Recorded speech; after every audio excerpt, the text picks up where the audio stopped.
श्रीदेव्यः ॐ नमः श्रीदेव्यः ॐ नमः श्रीदेव्यः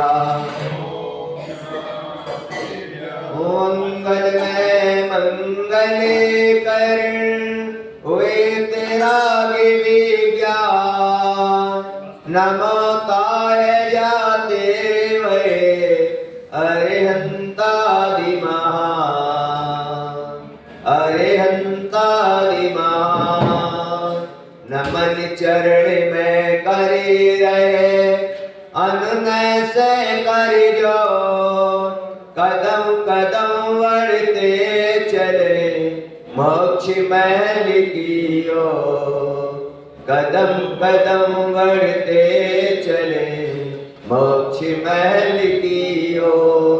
पर अनंतानंद सिद्ध परमेश्वरी भगवान की, एक हजारा श्री आदिनाथ भगवान की, एक हजारा श्री पार्श्वनाथ भगवान की, एक हजारा श्री महावीर भगवान की, आचार्य गुरु श्री विराज सागर जी महामुनिराज की, आचार्य गुरु श्री विशेष सागर जी महामुनिराज की, तीन काम न करो मुनि महाराज की।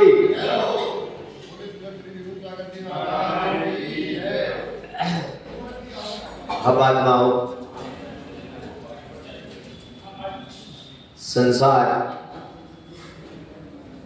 संसार में अगर कोई जीवन के अंदर में अगर हमारा हित करने वाला है तो वो है धर्म। अगर संसार में कोई अपना हित करने वाला है तो वो है हमारा धर्म। अधर्म से कभी कल्याण नहीं होता। जब जब कल्याण होगा तो धर्म से ही होगा। और धर्म यहां पर तुम्हें बता दिया कि धर्म मात्र, धर्म का जो स्थल है वो मात्र देव शास्त्र गुरु है। इसके अलावा संसार में कहीं पर भी धर्म नहीं होता।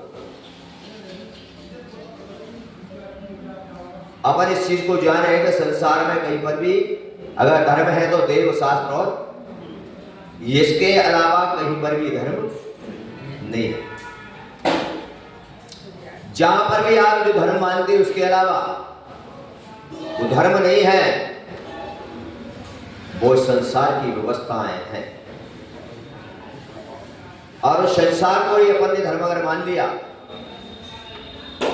इसीलिए हम आत्माओं जिस प्रकार आचार्य भगवान उदाहरण देते हैं और बता रहे हैं तुमको कि तुम्हारी एक छोटी सी दुकान होती है, एक व्यापार होता है, उस व्यापार से आप बिजनेस करते हो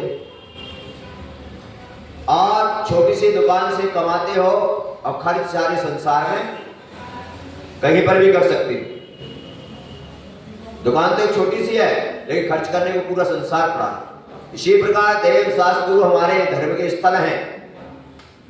यहां से अगर धर्म कमाओगे तो स्वर्ग में जाकर भोगोगे, भोग भूमि में जाकर भोगोगे। विचार करो। और अगर मध्य लोक में जन्म हुआ तो यहां पर राजा बन के पैदा हो। सोचो, स्थल तो छोटा सा है, मंदिर कितना बड़ा है, छोटा सा, इसमें गुरु विराजमान है, यहाँ शास्त्र विराजमान है, लेकिन यहां से जो पुण्य कमाओगे धर्म करके वो कहीं पर भी जाकर, लेकिन इन तीन स्थलों को छोड़कर संसार में जो अधर्म कार्य करोगे भोगना तो वो भी पड़ेगा, भोगना तो पड़ेगा कि नहीं बता।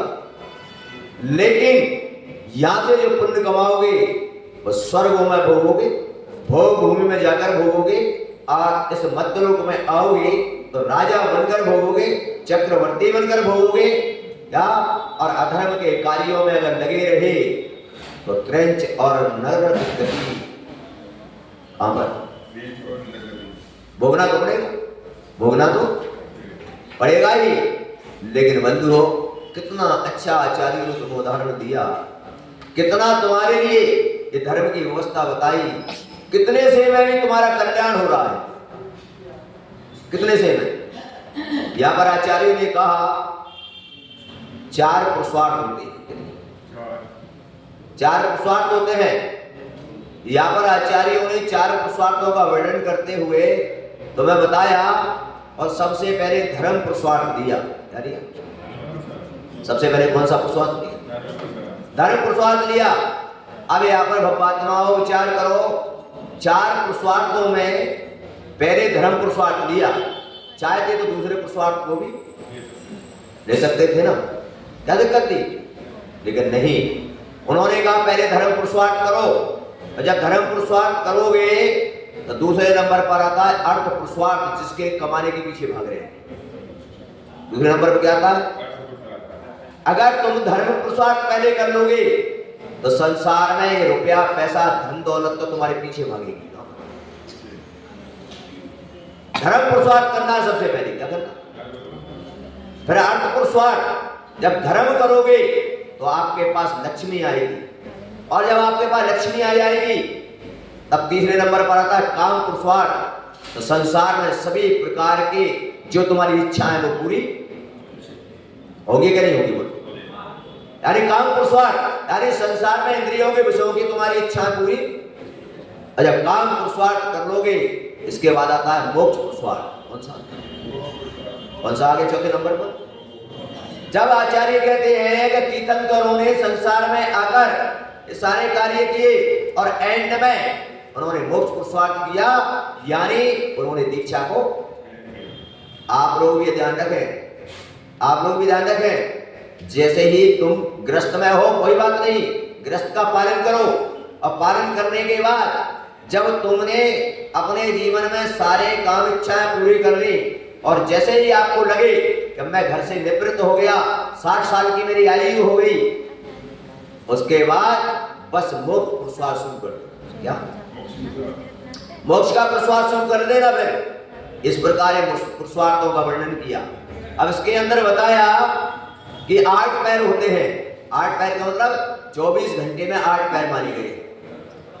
एक पैर 3 घंटे का हुआ। कितने का? कितने घंटे का हुआ? अब 4 हमारे पुरुषार्थ हैं। कितने? 4 पुरुषार्थ हैं, और 4 पुरुषार्थ में आचार्य यहाँ पर कहते हैं कि 12 घंटे दिन के, यानी आपको सुबह उठकर 3 घंटे कितना धर्म पुरुषार्थ करो। कितना? कितने घंटे? और 24 घंटे में 8 कितना आ गया? 6 घंटे। कितना है? 24 घंटे में कितने हो गए? 6 घंटे। कितने हो गए? 6 घंटे। 6 घंटे आपको क्या करना? धर्म पुरुषार्थ। 6 घंटे अर्थ पुरुषार्थ। कितना? यानी व्यक्ति के लिए 6 घंटे, पहले तुमने देखा ना, अभी भी जयपुर में ऐसा सिस्टम बना हुआ है। जयपुर में 11 साढ़े 11 बजे मार्केट खुलता है, और शाम को 6 साढ़े 6 बजे क्या हो जाता है? बंद हो जाता है। इतने में ही उनको इतना आ जाता है क्या कि वो भी कहीं गिनती में आता। क्यों? क्योंकि जब धर्म पुरुषार्थ करोगे पुण्य बढ़ेगा, और पुण्य बढ़ेगा तो 6 घंटे में भी इतना कमा लोगे, इतना कमा लोगे। अरे खुद तो क्या अपने जैसे हजारों व्यक्तियों का भी पालन पुण्य चाहिए। क्या चाहिए? लेकिन हम धर्म पुरुषार्थ कितना करते हैं? 24 घंटे अर्थ पुरुषार्थ में लगे हैं, काम पुरुषार्थ में लगे हैं। इसमें 2 पुरुषार्थ आज हमने उठाकर एक तरफ रख दी। और कौन से? धर्म और अर्थ और काम, यानी कमाना और इंद्रिय विषयों में, बस। इसके अलावा कुछ भी दिखाई नहीं देता है। अब तुम ही बताओ कैसे हमारे कल्याण। सबसे पहले धर्म पुरुषार्थ क्या करना? और धर्म पुरुषार्थ में आचार्यों ने कहा कि सबसे पहले आप अपने धर्म पुरुषार्थ मतलब आप अपने कर्तव्य का पालन करो। क्या करो? सबसे पहले व्यक्ति के लिए अपने कर्तव्य का पालन करना चाहिए, और कर्तव्य का पालन जो करता है वही व्यक्ति इस संसार के पापों से विरक्त होता है, और वही व्यक्ति अपनी आत्मा का कल्याण करता है। ऐसे कल्याण करने के लिए आचार्यों ने 4 पुरुषार्थ बताए और चारों पुरुषार्थ करता है नियम से 4 पुरुषार्थ करने वाला 4 आराधनाओं को धारण करता है। क्या?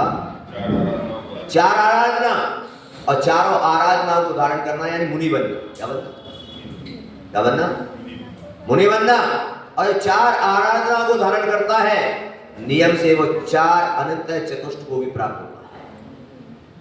ये पुरुषार्थ से जुड़ा है सारा सिस्टम। इससे ये सारा सिस्टम यहाँ पुरुषार्थ से जुड़ा हुआ है। 4 पुरुषार्थ करने वाला व्यक्ति अपने जीवन में नियम से महावृत्ति बनेगा, 4 आराधनाओं का चिंतन करेगा और नियम से केवल ज्ञान प्राप्त करके 4 अनंत चतुष्ट को प्राप्त हो जाएगा। अब बताओ, हम जब 4 पुरुषार्थ ही नहीं करेंगे तो आगे की कल्पना तो कैसे हो? ऐसा पुरुषार्थ करने के लिए यहां पर आचार्य ने तुमको बताया है। और ऐसा पुरुषार्थ करना, आज तुमको 3 बातें बताऊंगा। कितनी बातें? माताओं सुन रही हो क्या? वो कह रही है मेरी तो चाय में मन लगा हुआ है। अब बताओ क्या? 3 बातें ये है कि एक बार की मुझे घटना याद आती है। ये 3 बातें तुमको दे रहा हूं जो आपको पूरे जितनी भी दुनिया की संपत्ति लगा दो तो भी नहीं मिलेगी, जो गुरु के मुख से और उतार लेना है।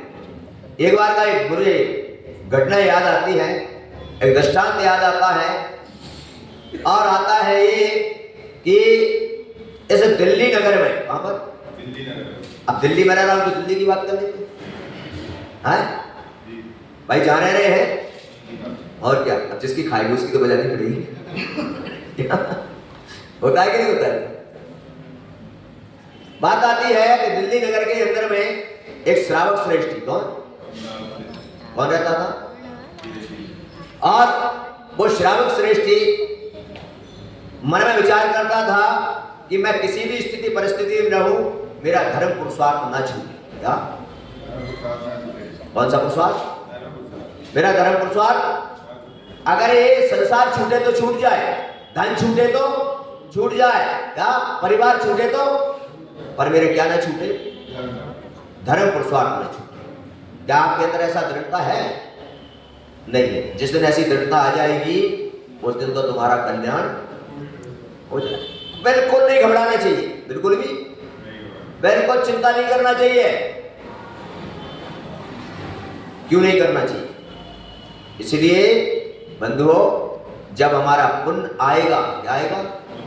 अब पुण्य जब आएगा तो थोड़ा सा पुरुषार्थ भी हमारे लिए ऊंचाइयों पर ले जाएगा। और अगर पुण्य नहीं आया तब तुम्हारा 24 घंटे का पुरुषार्थ भी तुम्हें खाने को भी नहीं देगा। जो पुण्य अपने पास अपुण्य होगा तो, जिस प्रकार तुम देखते हो एक कोई व्यक्ति बड़ा पुण्यशाली जीव जब पैदा होता है कितना पुरुषार्थ करता है।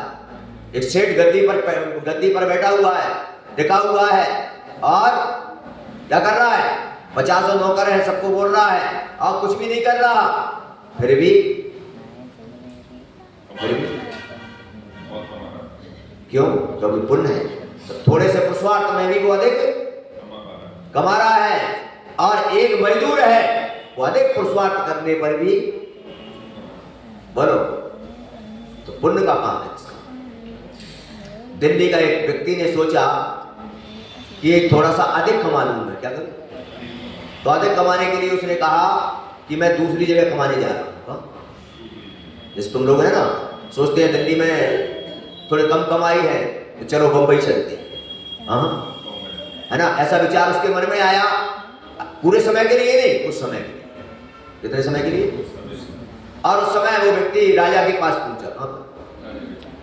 पहले क्या होता था, ध्यान रखो आप लोग, पहले का ही नियम था कि बगैर बड़ों की आज्ञा के कोई भी व्यक्ति कोई कार्य, घर में माता पिता की आज्ञा के बगैर कोई काम नहीं होता था। नगर में कोई बड़ा समाज का व्यक्ति होता था, उससे पूछा जाता था, या जब राजाओं के राज्य थे तो राजा से आज्ञा लेकर, और गुरु हो तो प्रत्येक कार्य गुरु से आज्ञा लेना चाहिए, चाहे नगर का हो चाहे नगर से बाहर। अगर नगर में गुरु विराजमान है, आप अगर किसी भी कार्य से बाहर जा रहे हो, यात्रा को भी जा रहे हो, तो गुरु का आशीर्वाद लेकर जाओ। क्या?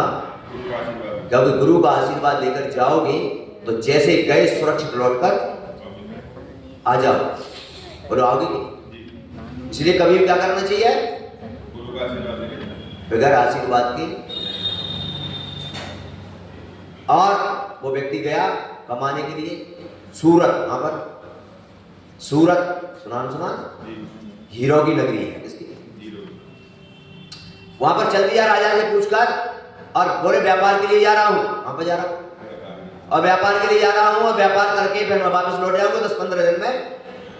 बोले ठीक है। तो राजा ने कहा हीरो की नगरी है, मुझे हीरे ले आना। क्या ले आना? और राजा ने उसको हीरे का जो कीमत थी वो द्रव्य उसको दे दिया, और वो व्यक्ति चला गया और सूरत पहुंचा। वहां पर और सूरत में जैसे ही उतरा, वैसे ही उसे पता था कि मुझे मेरा पुरुषार्थ करना है। क्या करना? धर्म पुरुषार्थ करना है मेरी। कौन सा? तो अपन जब जाते हैं तो अपन क्या करते हैं? होटलों में रुक जाते हैं। कहां पर रुकते हैं? नहीं रुकते। और उसने कहा धर्म पुरुषार्थ करना है, तो उसने कहा कि मंदिर ढूंढता हूं, मंदिर के पास जो धर्मशाला होगी उसी में, तो वहां मेरा धर्म पुरुषार्थ होगा कि नहीं? बोलो। और वो गया, मंदिर में पहुंच गया, धर्मशाला में एक अपना रूम लिया और धर्मशाला में रुक गया, नहाया धोया और नहा धोकर अपने शुद्ध वस्त्र पहने और भगवान की जिस कुंड आती है ना, सुबह सुबह पहुंच गया और भगवान का अभिषेक किया। भगवान का अभिषेक करने के लिए भगवान की पूजा की, और पूजा करते ही देखा कि गुरुवर आ रहे थे। कौन? मतलब गुरुवर कोई होते हैं वहां पर, और वो आए जैसे ही मंच पर, जैसे तुम बुला के लाते हो, और जैसे ही गुरुवर आ रहे हैं, और गुरुवर जैसे ही आए और गुरुवर ने उपदेश दिया और उपदेश में बैठ गया। किसमें गया? तो काय के लिए था? व्यापार के लिए गया था ना। लेकिन जब देखा गुरु आ गए, उसने कहा व्यापार तो होता रहेगा, अब गुरु आ गए, इनका उपदेश सुन लो। और उपदेश सुन के सोचा कि ये सौभाग्य मुझे कहां मिलेगा? अब गुरु को आहार दान भी, व्यापार करना। बोलो। और उस समय गुरु ने उपदेश में कहा कि यहाँ पर परसों से यहाँ पर एक विधान होने वाला है। क्या होने वाला है? बोले सिद्ध चक्र विधान होना है। कहा? और इस सिद्ध चक्र विधान में गुरुओं की आराधना होगी, और इसके लिए सौधर्म इंद्रिशान महेंद्र जो भी बनना है वो अपना। उस व्यक्ति ने सोचा कि व्यापार तो मैं जिंदगी भर करूंगा, देखना ये सौभाग्य मुझे है। और जितना भी उसके पास जो द्रव्य था, क्या था? द्रव्य समझ गया ना? जो राजा ने हीरो को दिया वो भी, और खुद ले गया वो भी, सारा द्रव्य किसके लिए दे दिया? अब सोचो, विचार करो। और विधान में भगवान की आराधना की, पूजा की, और आराधना पूजा करने के बाद 10 दिन निकल गए, 8 दिन विधान के, कितने? और फिर 9वें दिन जो भी रथ यात्रा वगैरह हुई, 10 दिन पूरे हो गए। और 10 दिन पूरा होते ही उसने सोचा कि अब मेरा जो कार्य था, मेरा जो पुरुषार्थ था, मेरा व्यापार पूर्ण हुआ। और गुरुवर के पास पहुंचा और गुरुवर से आज्ञा ली। तो गुरुवर बहुत आनंद आया। अब मैं यहाँ पर, गुरुवर ने पूछा किस लिए आए थे हम? बोले मैं यहाँ पर पूछा ना, गुरुवर तो गुरुवर होते हैं। तो अब बोले अब मेरा टाइम पूरा हो गया और मैं वापस जा रहा हूं। गुरुवर तो दूर दृष्टा होते हैं, सब जानते हैं, लेकिन जिसकी समझ में आ जाए, जिसकी एक अलग बात है कि गुरु तुमको समझ में आते नहीं है। और उस समय गुरुवर ने उसको देखा और बोले क्या? बोले कहां नगर में जाओगे? बोले हाँ। तो बोले तुम्हारे राजा को मेरा आशीर्वाद दे देना। क्या? तुम्हारे यहाँ जो राजा के पास, क्योंकि सबसे पहले नगर में जाओ तो राजा के पास जाना पड़ेगा करने। तो उन्होंने, गुरु ने क्या किया? एक कागज पर कुछ लिखा। क्या किया? एक कागज पर कुछ लिख दिया 3 पर्ची बनाई और 3 बातें लिख के उसको दे दी, बोले राजा को जाकर। और जैसे ही वो व्यक्ति लौट के पहुंचा, ब्याज विचार कर रहा था कि राजा ने भी द्रव्य दिया था हीरो को, राजा सबसे पहले पूछेगा कि मेरी हीरे। और वो पहुंचा जाके राजा के दरबार में, राजा ने पहले कुशलता पूछी। क्या पूछी? राजा ऐसे नहीं पूछते कि मेरा, राजा पहले सबकी कुशलता पूछी, व्यापार ठीक हुआ, कोई परेशानी तो नहीं हुई। तो उसने तुरंत बता दिया, बहुत आनंद आया, वहां पर गुरुवर मुझे मिल गए और वहां पर विधान हो रहा था, मैंने विधान किया। राजा ने कहा बहुत बढ़िया किया, ये तो पुण्य का। बोले क्या हुआ? बोले गुरुवर ने आपको भी आशीर्वाद भेजा। क्या भेजा? आशीर्वाद भेजा। और और उसने वो 3 पर्ची निकाल के राजा को दे दी। और जैसे राजा को पर्ची दी, राजा ने अपने माथे से लगाए और वहीं से गुरुवर को नमोस्तु किया और कहा अहो भाग्य मेरा कि मुझे गुरु का आशीर्वाद चलकर आया है, इससे बड़ा मेरा पुण्य बोलो, इससे बड़ा पुण्य क्या होगा। और वो राजा ने तुरंत प्रसन्न हुआ और मंत्री को बुलाया, भंडारी को बुलाया और कहा कि जाओ क्या इस व्यक्ति के लिए आधा खजाना दे। अब उसको हीरो के पैसे देने पड़ेंगे। व्यापार करने गया था तो अब तक होगा क्या उसको?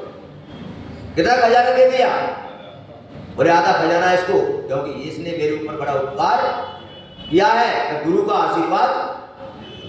बोलो कितनी बड़ी बात है, कितना बड़ा फायदा है हमको, लेकिन अपनी समझ में आता पुरुषार्थ कितनी बड़ी चीज है। और वो व्यक्ति माला माल हो गया। पहली पर्ची खोली गई, उसमें लिखा हुआ था, क्या लिखा था कि व्यक्ति को सुबह सुबह उठकर घूमने जाना चाहिए। कहाँ जाना चाहिए? पहले घूमने का मतलब जानते हो क्या होता था? पहले नसियां होती थी। क्या मैंने गांव से 2-3 किलोमीटर, तो क्या होता था, नसिया की तरफ जाते थे और वहीं घूमना हो जाता था, वहीं पर शौचालय हो जाता था और वहीं पर स्नान करके भगवान का क्या हो जाता, दोनों काम हो गए ना, ये नहीं हुए। राजा ने कहा ठीक है, राजा सुबह घूमने गया। कहाँ गया? और घूमता घूमता जो है एक पहाड़ी के पास पहुंचा। पहाड़ी के पास देखा एक महिला रो रही। कौन? उसने पूछा क्यों रो रही है बहन, तो क्या परेशानी है? मेरे राज्य में तो कोई दुखी। उसने कहा मैं इसलिए नहीं रो रही, सुखी हूँ, मैं इसलिए रो रही हूँ, कितना अच्छा राजा है, धार्मिक राजा है, किसी को कभी कष्ट नहीं देता, हमेशा धर्म की प्रेरणा देता है। बोले क्या होगा? बोले आज शाम को इस पहाड़ी से एक सर्प निकलेगा और सूर्य अस्त होने से पहले राजा को और राजा का अकाल मरण हो जाए। क्या हो जाए? राजा ने कहा इस पर नहीं, क्या बात है, जो संसार में आया है जो आया है वो, इसमें कोई दुख करने की आवश्यकता नहीं। घर पहुंच गया राजा। घर पहुंच के राजा ने मंत्री को बुलाया, एक इमरजेंसी मीटिंग ली। क्या? और मीटिंग लेनी पड़ेगी ना, और मीटिंग लेके गुप्त से बता दिया, रानी को बता दिया कि आज इस प्रकार की घटना होगी और आप अपने महलों में, राजाओं के सिस्टम होते हैं इस प्रकार के, क्या इनके अपने अपने महल होते हैं। क्या? हाँ, अपने जैसा सिस्टम नहीं होता है। अगर राजा के रानी को आना है तो पहले सूचना भेजी जाती है, राजा को रानी के महल में जाना है तो पहले सूचना, ऐसा सिस्टम नहीं होता अपने जैसा। और रानी को बोल दिया, रानी भी अपने घरों में। राजा ने दूसरी पर्ची खोली। क्या? और दूसरी पर्ची में लिखा हुआ था क्या कि आए हुए अतिथि का सम्मान करना चाहिए, चाहे वो अपना विरोधी क्यों ना हो। क्या? अपना विरोधी, उसका क्या करना चाहिए?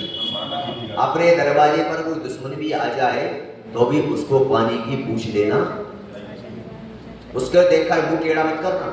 क्या मत करना? अपन क्या करते हैं?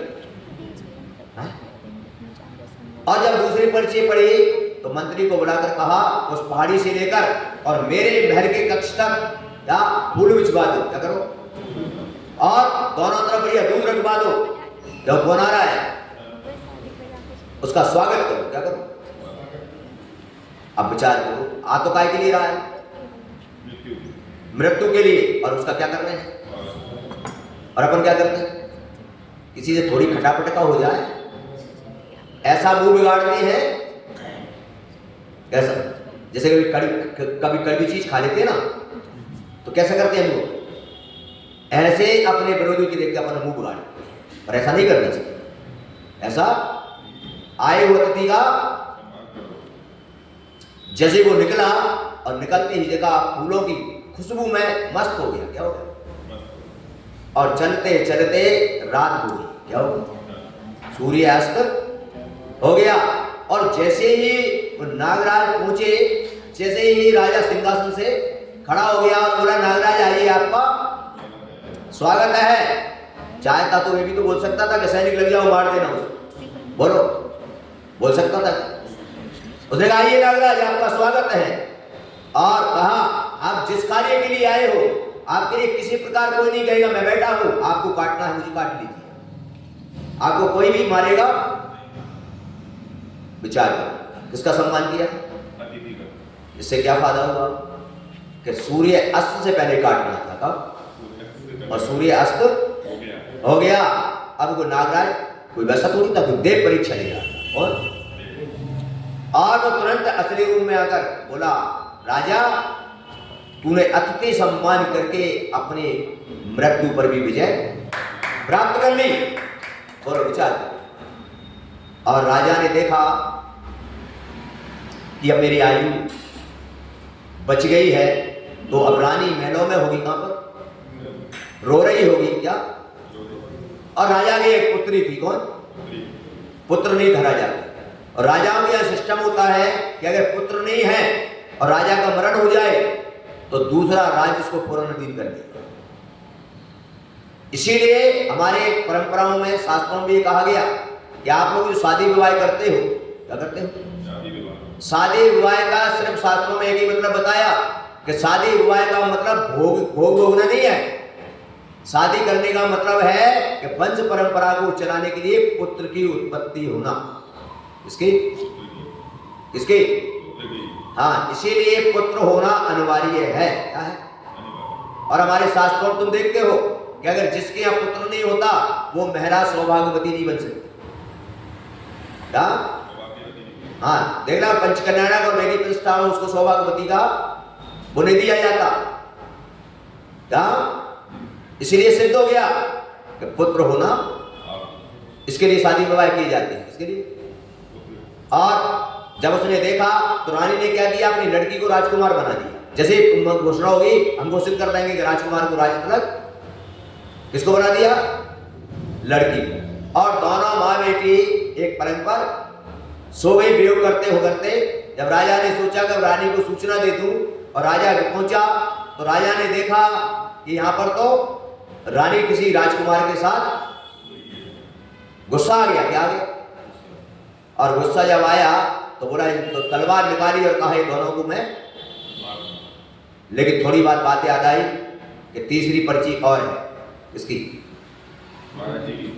उसको पढ़कर देखा। उसने कहा कि कभी भी व्यक्ति को जल्दबाजी में निर्णय नहीं लेना चाहिए, इसमें, और तुम लोग सब लोग जल्दबाजी में निर्णय लेते हैं, इसमें कभी जल्दबाजी में निर्णय, पहले उसका अपन को उस पर शोध करना चाहिए, विवेक लगाना चाहिए कि बात सही है या।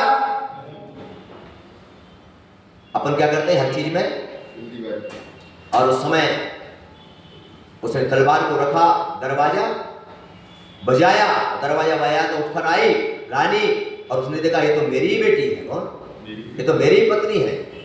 ओहो कितना अनर्थ हो जाता है। ये तीन बातें अगर गुरु की नहीं होती आज मेरे पास तो मैं, मेरा परिवार और मेरा राज्य सब कुछ समाप्त हो जाता। ये गुरु का आशीर्वाद, एक गुरु के आशीर्वाद से मेरा जीवन बच सकता है, क्या, गुरु के आशीर्वाद से मेरे जीवन के अंदर में क्या मेरा परिवार बच सकता है, तो गुरु के आशीर्वाद से क्या नहीं हो सकता, क्या। विचार करो, वो श्रावक श्रेष्ठी जब सूरत गया तो उसने व्यापार को नहीं देखा, उसने धर्म को देखा, तो धर्म से उसको भी लाभ मिल गया, वो भी राजा का खजाना का मालिक हो गया, और राजा को गुरु का आशीर्वाद चलकर आया तो राजा का जीवन बच गया, उसका परिवार बच गया। अब बताओ विचार करो, मैं तो आप लोगों के लिए सोचता हूँ कभी कभी क्या कि तुम्हें तो कितनी सहजता और सरलता से गुरु मिल जाते हैं, फिर भी उनका आशीर्वाद हम नहीं ले पाते हैं। बंधुओं, उस राजा को वहां पर जब बच गया और मन में विचार आया कि गुरु का एक आशीर्वाद जीवन बचा सकता है, परिवार बचा सकता है, और मैं साक्षात गुरु के चरणों में अगर चला जाऊं क्या तो मेरा तो कल्याण ही हो जाएगा। बंधुओं, बस इतना ही आपको आज बताया। अपने जीवन में ध्यान रखें, अपने जीवन के अंदर में आज सूत्र रखें। हमारे आचार्य ने 4 पुरुषार्थों का वर्णन किया है, उसमें धर्म और मोक्ष पुरुषार्थ, अर्थ और काम तो संसार की व्यवस्था है, ये तो साथ में जाने वाले नहीं है। पर कोई बात नहीं, हम संसार में रहते हैं तो धर्म पुरुषार्थ करते हुए अर्थ कमाएं, संसार में अपनी इंद्रिय विषयों को अपने संयम के साथ निकालें, और जैसे ही हमारा संसार का कार्य पूरा हो वैसे ही मोक्ष पुरुषार्थ कर लेना चाहिए। बस यही हमारा जीवन है। तो चारों पुरुषार्थ काम के हैं, अगर चारों करेंगे तब। लेकिन तुमने आज वर्तमान की स्थिति में आप देख सकते हो कि धर्म पुरुषार्थ और मोक्ष पुरुषार्थ हमने एक तरफ उठाकर रख दिया। संसार के 99% लोग अर्थ और काम में लगे हैं। बस यही कारण है कि हमारे पापों से हमारी निवृत्ति नहीं हो पा रही है। मैं बस यही आपको आशीर्वाद दे रहा हूँ कि पुरुषार्थ जो आचार्यों ने बताए हैं आप अपने पुरुषार्थ करें। आपको संसार से किसने रोका? बोलो ना, कमाने के लिए रोका ना किसके लिए रोका? बोलो, कहीं नहीं रोका, पर धर्म के साथ, किसके साथ? आपका कल्याण होगा, सुम्य जीवन मंगल में मरेगा। और ये 1000 श्री पार्श्वनाथ भगवान की